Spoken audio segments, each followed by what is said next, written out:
मैं ज्योतिर्विद डॉक्टर गजेंद्राचार्य, प्रकाशक विशाल ज्योतिष कार्यालय 20-30/3, बोध गया मठ, बैजनाथा, कमच्छा, वाराणसी से यूट्यूब चैनल के माध्यम से अपने सभी सब्सक्राइबर लोग के लिए तथा संपूर्ण देशवासियों के लिए अपनी 25 रचनाओं में यह स्वर्णिम रचना बृहद ज्योतिष रहस्य है, जो कि 5151 पृष्ठों में 5005 कुंडलियों से युक्त 5 खंडों में शुद्ध हिंदी भाषा में उद्धृत है।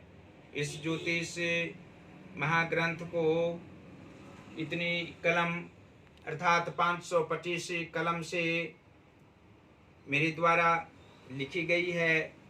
आज आप लोगों को जन्म कुंडली के एकादश भाव अर्थात लाभ व आय भाव में सूर्य तथा बृहस्पति के मेल से जातक साहसिक प्रवृत्ति वाला, धनवान, व्यक्तियों की श्रेणी में रहने वाला, संतों की भांति जीवन व्यतीत करने की लालसा एवं दीन दुखियों की सेवा को परम धर्म आत्मा से समझने वाला, कला प्रेमी, विद्याओं को ग्रहण करने वाला, स्वाभिमानी तथा विशेष रूप से गुरु बृहस्पति की सत्प्रभाव से उत्तम कार्य आजीवन करते हुए विवेकवान मित्रजनों के संग से परदेश की यात्रा एवं वहां निवास निश्चित समझना चाहिए।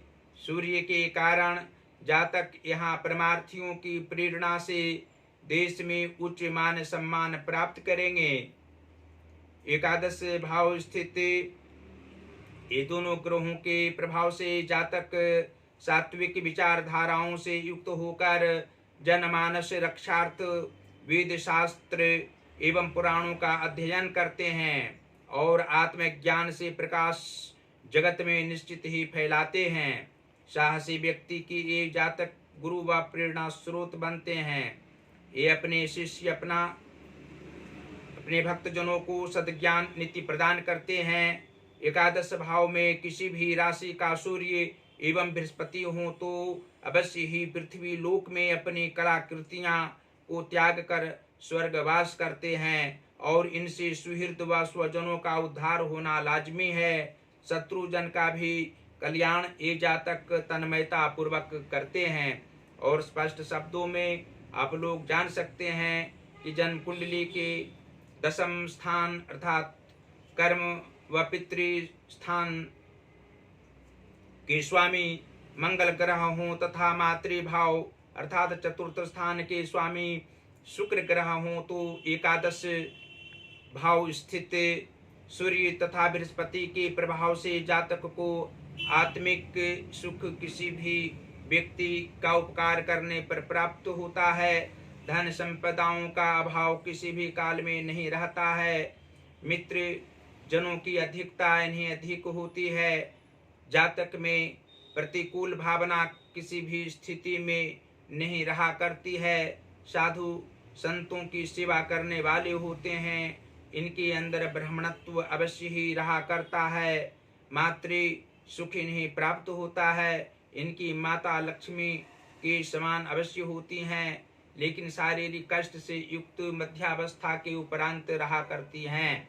और जन्म कुंडली के 9वें भाव के स्वामी यदि शुक्र ग्रह हो तथा धन भाव के स्वामी गुरु बृहस्पति हो तो एकादश स्थान स्थित सूर्य तथा बृहस्पति के प्रभाव से जातक का भाग्य 32वें वर्ष से पूर्व भी उदय हो सकता है तथा 46वें वर्ष के उपरांत जातक को ज्यादा भाग्य साथ देने वाला होता है। पारिवारिक स्थिति इनकी अच्छी रहती है। धन का अभाव नहीं रहना स्पष्ट है। धन उपार्जन करने के लिए जातक अधिक परिश्रम भी जीवन के पूर्वार्ध भाग में करते हैं और मध्यावस्था के उपरांत सुखमय जीवन धनोपार्जन के क्षेत्र में किया करते हैं। गृह निर्माण करने वाले होते हैं। यश प्रतिष्ठा पूर्वक सामाजिक क्षेत्र में जीने वाले होते हैं और जन्म कुंडली के सप्तम भाव के स्वामी सूर्य ग्रह हों तथा लग्नेश कुंडली में शनि ग्रह हों तो एकादश स्थान स्थित सूर्य तथा बृहस्पति के प्रभाव से दाम्पत्य सुख अवश्य ही प्रत्येक काल में समान रूप से व्यतीत होता है। शारीरिक कष्ट की अधिकता इनके परिवार में नहीं रहा करती है। जीवन के सभी भाग में जातक सुख प्रद जीवन व्यतीत करने वाले होते हैं।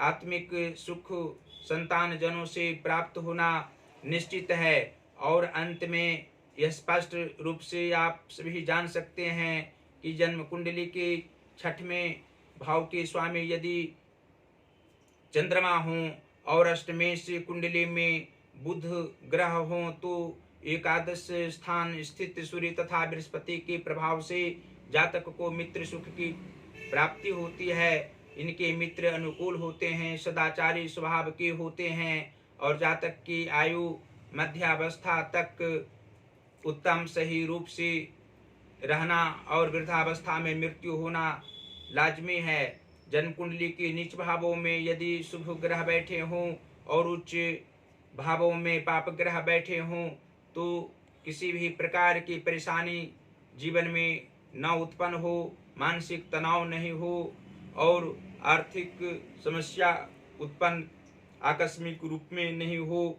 उसके लिए जातक को भगवान गणेश की आराधना अवश्य ही बुधवार को करना चाहिए और बृहस्पति की कथा पूजा भी करने से आत्मिक सुख अवश्य ही प्राप्त होगा तथा सूर्य की आराधना करना जातक के लिए मुख्य रूप से पुरुष वर्ग के जातक के लिए अनिवार्य है। और अधिक सुख प्राप्ति करना चाहते हैं तो हृदय स्तोत्र का पाठ, सूर्य की आराधना ध्यान करने से आप लोग को शारीरिक मानसिक और आर्थिक सुख की प्राप्ति अवश्य होगी। और अंत में इस ज्योतिष महाग्रंथ को मंगवाने के लिए आप लोगों से आग्रह करते रहेंगे। इसको मंगवाने से सभी प्रकार के सुख अवश्य ही प्राप्त होंगे। ज्योतिष का विशेष ज्ञान प्राप्ति करने के लिए इसको अवश्य मंगवाएं। इसके ज्ञान से आप लोग अनेकों प्रकार के व्यक्तियों को, सभी धर्मों के व्यक्तियों को सुख प्रदान कर सकते हैं, ग्रह समस्याओं से निजात दिला सकते हैं और नाना प्रकार के धन संपदाओं की प्राप्ति करने की इच्छा जिस भी जातक को हो अवश्य ही इस ज्योतिष ग्रंथ को मंगवावें और 100% इससे लाभ प्राप्त करें। हम प्रकाश की कार्य भी करते हैं। यदि हिंदी की पुस्तक हो, संस्कृत का पुस्तक हो या इंग्लिश का बुक हो, आप लोग यहाँ से प्रकाशित करा सकते हैं। सही समय पर कम समय में आप लोग को पुस्तक प्रकाशित कराकर दिया जाएगा। हमसे सीधा संपर्क कर सकते हैं।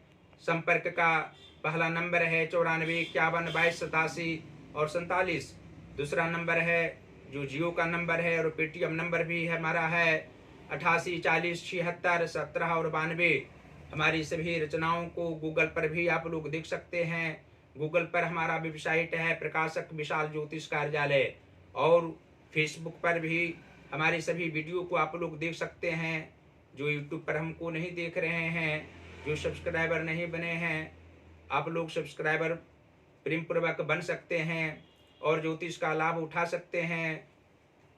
फेसबुक का आईडी नंबर हमारा है गजेंद्राचार्य ज्योतिर्विद।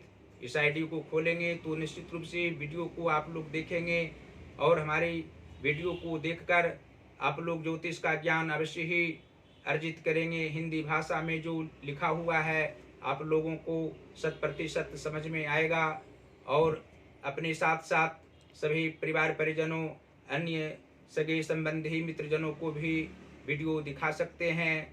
देवादिदेव महादेव आप लोगों को अवश्य ही अपनी कृपा बरसाते रहेंगे। नाना प्रकार के सुख प्रदान करने में आप लोग को सहायक सिद्ध होंगे।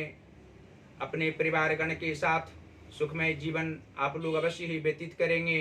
हमारी सभी रचनाओं को आप लोग देखते रहें और फिर पुस्तक मंगाकर पढ़ते रहें। धन्यवाद।